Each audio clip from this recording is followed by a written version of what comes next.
ಇಲ್ಲಿ ನಾವು ಸತತವಾಗಿ ಇವತ್ತು 5ನೇ ದಿನಕ್ಕೆ ನಮ್ಮ ಒಂದು ಮುಷ್ಕರ ಕಾಲಿಟ್ಟಿದೆ.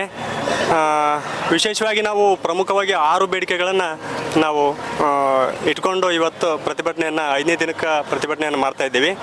ಪ್ರಮುಖವಾಗಿ ನಮಗೆ 7ನೇ ವೇತನದಂತೆ 100ಕ್ಕೆ 100% ಆರ್ಥಿಕ ಅನುದಾನವನ್ನು ಆರ್ಥಿಕ ಇಲಾಖೆಯಿಂದಲೇ ನೀಡಬೇಕಂತಂದು ಮೊದಲೇ ಬೇಡಿಕೆಯನ್ನು ನಾವು ಇಟ್ಟಿದ್ದೀವಿ. ಎರಡನೇದಾಗಿ ವೃಂದ ಮತ್ತು ನೇಮಕಾತಿ ನಿಯಮವನ್ನು ಅದನ್ನು ತಿದ್ದುಪಡಿ ಮಾಡಿಕೊಡ್ಬೇಕಂತಂದು ಎರಡನೇ ಒಂದು ಬೇಡಿಕೆಯನ್ನು ನಾವು ಇಟ್ಕೊಂಡಿದ್ದೀವಿ. ಅದೇ ರೀತಿಯಾಗಿ ಸರ್ಕಾರಿ ನೌಕರರಿಗೆ ಸಿಗಬೇಕಾದಂಥ ಒಂದು ಸೌಲಭ್ಯಗಳೇನಿದ್ದಾವಲ್ಲ, KGRD ಸೌಲಭ್ಯ ಇರ್ಬೋದು, GIS ಸೌಲಭ್ಯ ಇರ್ಬೋದು, GPF ಸೌಲಭ್ಯ ಇರ್ಬೋದು, ಅವುಗಳನ್ನು ಸಹ ಸರ್ಕಾರಿ ನೌಕರರಿಗೆ ವಿಸ್ತರಿಸಿದಂತೆ ನಮಗೂ ಸಹ ವಿಸ್ತರಿಸಂತಂದು ನಾವು ಅದೊಂದು ಮನವಿಯನ್ನು ಮುಷ್ಕರದಲ್ಲಿ ಅದೊಂದು ಮನವಿಯನ್ನು ಇಟ್ಟಿದ್ದೀವಿ.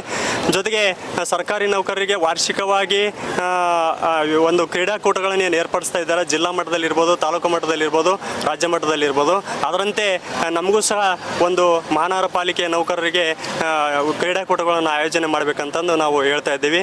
ಮತ್ತು ವೃಂದ ನೇಮಕಾತಿ ತಿದ್ದುಪಡಿಯ ಜೊತೆಗೆ ಮುಂಬಡ್ತಿಯನ್ನು ಸಹ ಇಲ್ಲಿ ನೀಡಬೇಕಂತಂದು ನಾವು ಇಲ್ಲಿ ಒಂದು ಬೇಡಿಕೆಯನ್ನು ಇಟ್ಟು ಸರ್ಕಾರದ ಜೊತೆಗೆ ನಾವು ಮನವಿಯನ್ನು ಸಲ್ಲಿಸಿದ್ದೀವಿ.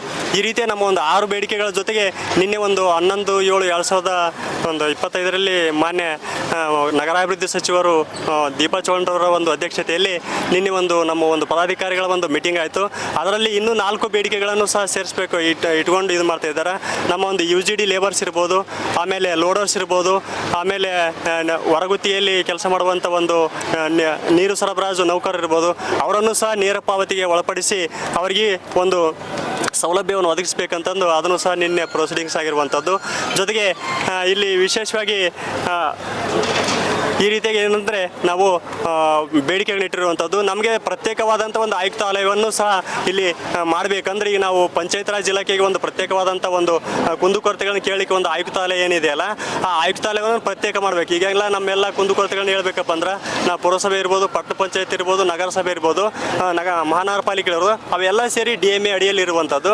ಅದನ್ನು ನಾವು ಪ್ರತ್ಯೇಕ ವಿಭಾಗಿಸಿ ಅಥವಾ ವರ್ಗಾವಣೆ ಮಾಡಿ ನಮಗೊಂದು ಪ್ರತ್ಯೇಕವಾದಂಥ ಒಂದು ಆಯುಕ್ತಾಲಯವನ್ನು ಕುಂದುಕೊರತೆ ಕೇಳಲಿಕ್ಕೆ ಮಾಡಬೇಕಂತಂದು ನಾವು ಮನವಿಯನ್ನು ಸರ್ಕಾರಕ್ಕೆ ಸಲ್ಲಿಸ್ತೀವಿ.